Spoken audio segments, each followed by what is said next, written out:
বাংলাদেশ কৃষি উন্নয়ন কর্পোরেশনের কাছে প্রতিষ্ঠান লগ্ন থেকে এখন পর্যন্ত সর্বোচ্চ পরিমাণ সার মজুদ রয়েছে বলে জানিয়েছেন কৃষি ও স্বরাষ্ট্র উপদেষ্টা লেফটেন্যান্ট জেনারেল অবসরপ্রাপ্ত জাহাঙ্গীর আলম চৌধুরী।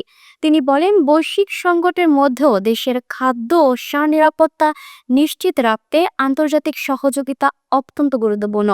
বিস্তারিত দেখুন প্রতিবেদনে। বাংলাদেশ কৃষি উন্নয়ন কর্পোরেশনের কাছে প্রতিষ্ঠান লগ্ন থেকে এখন পর্যন্ত সর্বোচ্চ পরিমাণ সার মজুদ আছে বলে জানিয়েছেন কৃষি ও স্বরাষ্ট্র উপদেষ্টা লেফটেন্যান্ট জেনারেল অবসরপ্রাপ্ত জাহাঙ্গীর আলম চৌধুরী।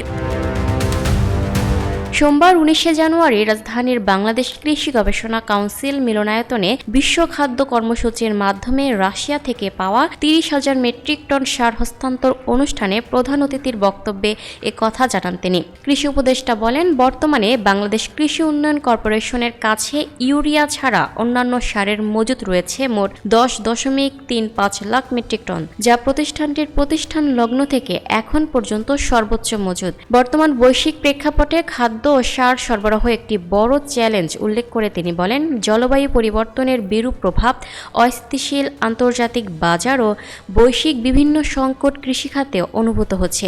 এ ধরনের পরিস্থিতিতে আন্তর্জাতিক সহযোগিতা ও অংশীদারিত্ব পূর্বের যে কোনো সময়ের চেয়ে বেশি গুরুত্বপূর্ণ। Lucky Akter, up to date news, Dhaka.